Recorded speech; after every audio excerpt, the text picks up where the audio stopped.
Good morning. It's January 28th, 2026. And today is National Holocaust Remembrance Day. And I wanted to show you my rock because this rock was painted for me by a survivor of the Holocaust.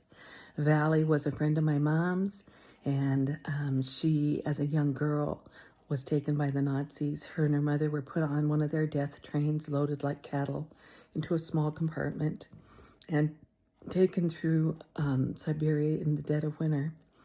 And somewhere along the way, her mom got very sick, and the guards threw her off into the cold. And that's the last time Valley ever saw her mother. But Valley, as a young girl, her dad had told her she should learn German.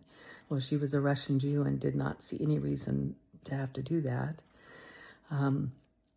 But when they got to Auschwitz, and she recalls it was total chaos. People were crying, the guards were screaming, there were guns, they were hitting people because they were trying to line these people up to go, some to work camps and some into the furnace.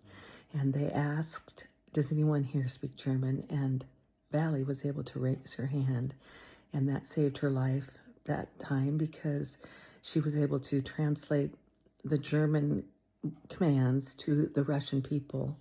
Later, in her later years, she felt very badly because she knows some of what she translated, sent some to death and some to the work camps. But in the end, God delivered her in amazing ways. And she spent the rest of her life painting beautiful pictures and beautiful rocks. And she would take her rocks to the hospital, and the nurses would give them to people who were suffering or dying, and they found great comfort in the beauty of those rocks. You know, there's so many stories of people that survived Auschwitz, but we want to remember the 6 million people that were killed because of hatred and misunderstanding. You know, a lot of that's going on in America right now, and we need to pray about that.